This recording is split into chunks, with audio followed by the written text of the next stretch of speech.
I've tried fixing you and it didn't work, and so it looks like you're going to be like that up into the future, and you're basically saying to them, well, you're a bad person, and the only thing they can do is either collapse or punch you.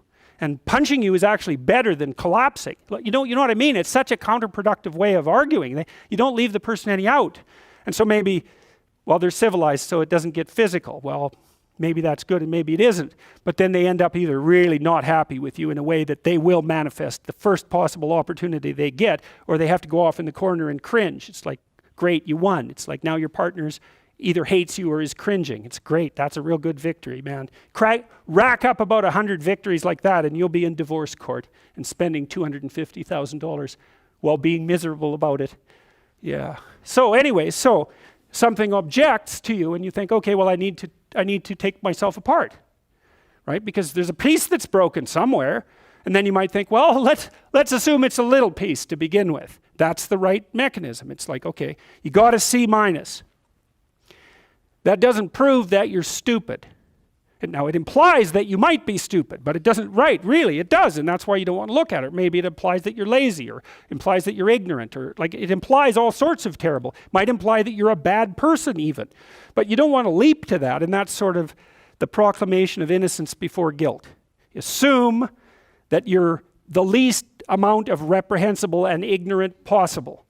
And so then you look at the micro routines. It's okay, well, I got a C- in this course. Maybe I should study for that course 15 minutes more a day for the next 3 months.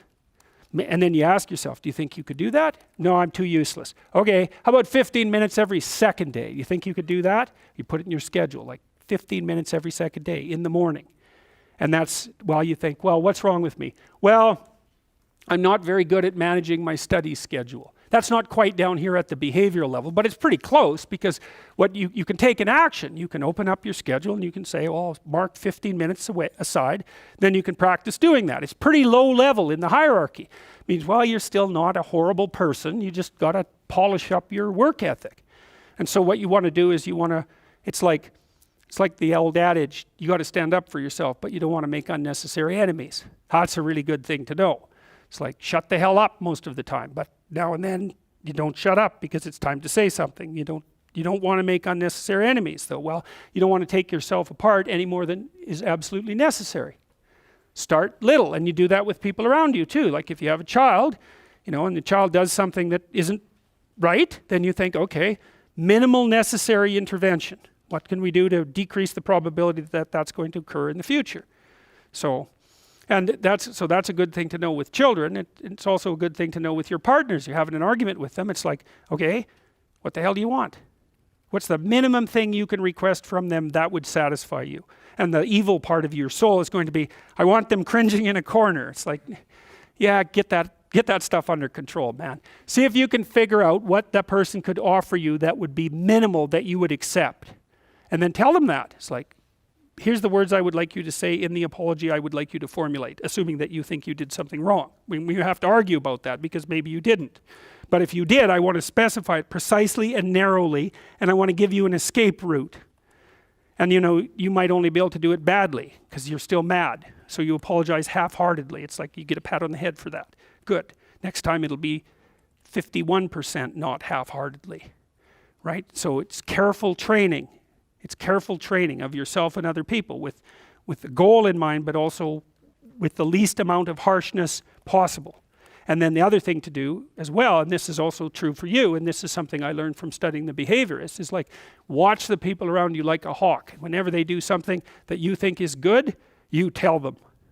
That's wisdom, man. You'll get so far with that you cannot bloody well believe it, because most people, they're afraid of any number of things, but one of the things they're really afraid of is that now and then they'll creep out of their cynical shell and try to do something good. It's like they're popping out this thing that's unbelievably vulnerable. They'll try to do something good and creep right back into their persona, and they'll look around, see if anyone noticed.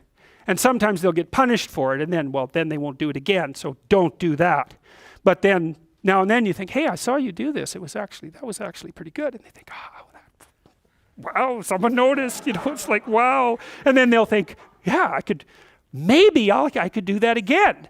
And if you want to, live with someone for a long period of time, I would say every time they do something that you would like them to do more of, number one, notice. Number two, tell them, right? Because I know you don't want to, because you really want to dominate them, and you don't want them thriving, because then they'd be competition to you, and you wouldn't be able to go complain to your mother about what a miserable partner you have, and you know how delightful that is. So you have to forego all that pleasure if you actually helped your person develop.